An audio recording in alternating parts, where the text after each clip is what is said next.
আপনি তো বলছিলেন যে ড্রাগ এডিকশনের কথা এবং Exactly. আরও নিশ্চয়ই আরও অনেক ক্যাটাগরি রয়েছে, আরও বিভিন্ন ধরনের সমস্যা রয়েছে, সেগুলো একটু জানতে চাই যে কোন কোন ধরনের মানসিক সমস্যা আসলে দেখা দেয় বা রয়েছে। জি, ধন্যবাদ। আমরা দুই ভাগে ভাগ করে নিই একটা সহজ আলোচনার জন্য। আমরা বলি সাইকোটিক ডিসঅর্ডার, নিউরোটিক ডিসঅর্ডার। আজকাল এটা ওইভাবে ইউজ হয় না, ওয়ার্কিং ক্লাসিফিকেশন এটা। সাইকোটিক ডিসঅর্ডার যে সমস্ত রোগে রোগীর অন্তর্দৃষ্টি থাকে না, বাস্তবতা বোধ থাকে না, সে বুঝে না যে সে একটা রোগে ভুগতেছে। সে কানে আওয়াজ শুনে, গায়েবী আওয়াজ শুনে সে মনে করে এটা ঠিক, কিন্তু আসলে তো ঘটে না। তো এরকম সাইকোটিক ডিসঅর্ডার বলি আমরা।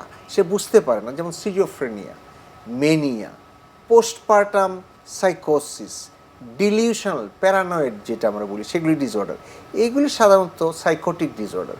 আবার নিউরোটিক ডিসঅর্ডারের মধ্যে ডিপ্রেশন, কিছু কিছু ডিপ্রেশন অবশ্য সাইকোটিকও হয়, তারাও কানে আওয়াজ শুনে এরকম হতে পারে। But depression, anxiety disorder, panic disorder, phobic disorder, এগুলি সব আমরা নিউরোটিক ডিসঅর্ডার হিসেবে ট্রিট করি।